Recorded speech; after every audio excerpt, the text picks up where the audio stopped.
Welcome to the official YouTube channel for the Colin Cowherd podcast. Go on, hit the subscribe button. There you go, right down there. If you want to be among the first to hear my weekly takes, NFL, college football, more, right there.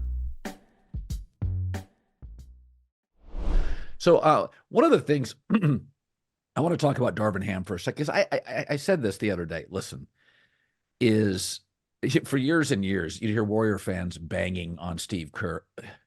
Where's Kuminga? Where's Wiseman? Well, they run a sophisticated offense that's lightning speed, and to bring guys out of the G League, high school, insert them, when you're trying to, by the way, refine them as players, they're just raw. I mean, you're just sandpapering these players.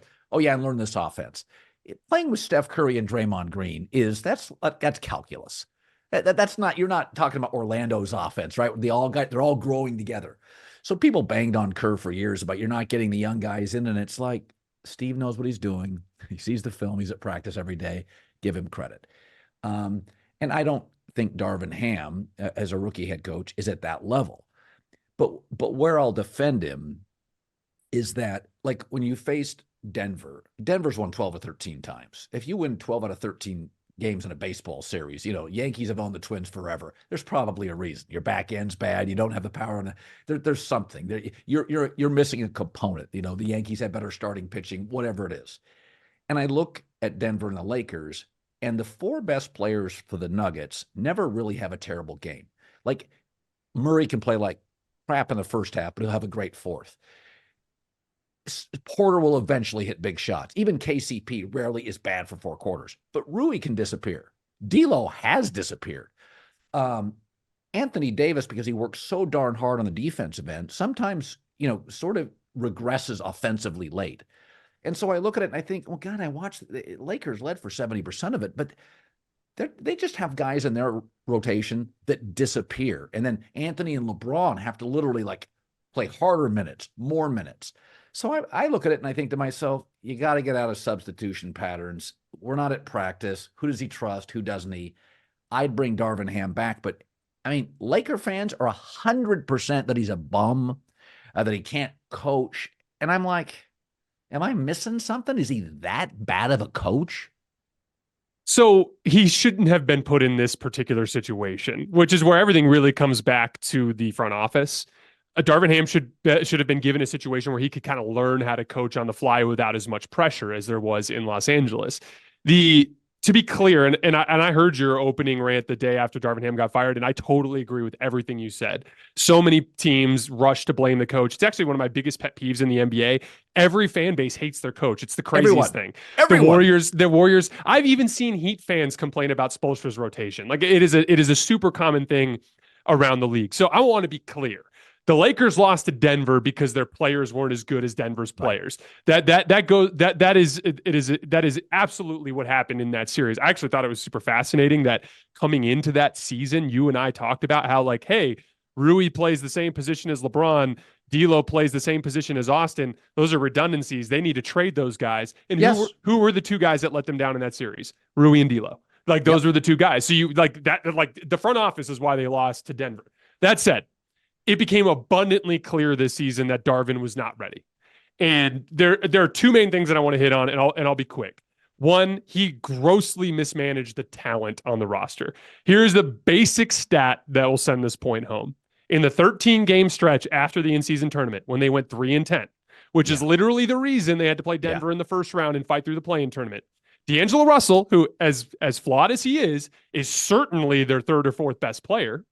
D'Angelo Russell was playing as many minutes as Cam Reddish and taking as many shots as Taurean Prince.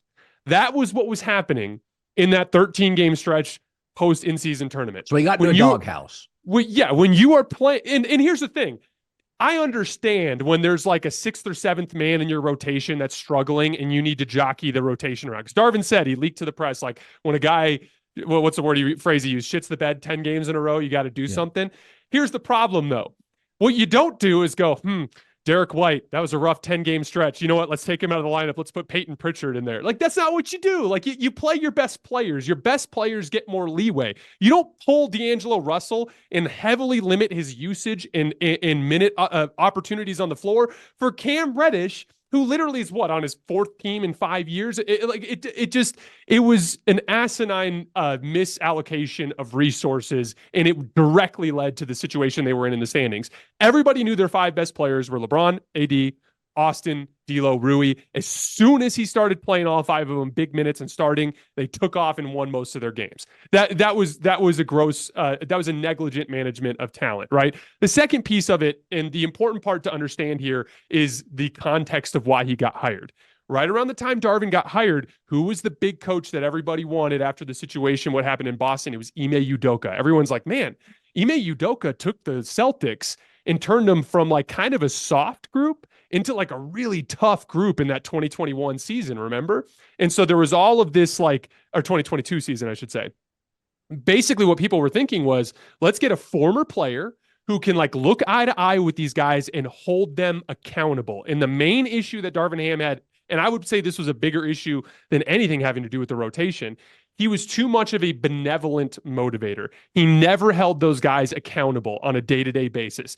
They'd have games which would have unacceptable efforts, and then he'd go and be like, marathon, not a sprint. We're just in this for the long haul. This is all going to be fine. And when you watch, it was jarring in that Denver series to watch the juxtaposition of Michael Malone actively coaching on the sideline. Guy makes a mistake. It's a timeout. He's getting screamed at in the huddle. After game 4, he went and ripped them all a new one in the post-game presser for not protecting the paint 2 games in a row.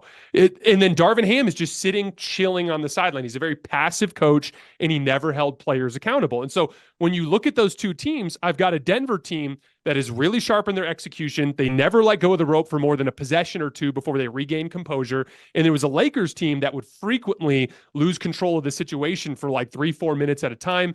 There were a lot of big defensive mistakes down the stretch in those losses, the buzzer beater ones in game 2 and in game 5. And so the reality is like Darvin's not responsible for what happened. However, everyone involved in that situation knew like, hey, Darvin's not a very good NBA coach right now. So we have a lot of urgency. We have a lot of pressure. LeBron's going into year 22. He's going to be 40 years old. Let's not head into this season at a coaching disadvantage. Let's get someone in here that's more established, someone that can actually have a higher floor, a baseline level of competence, so that we actually make sure that the players are the one determining the outcome here at the end of the day.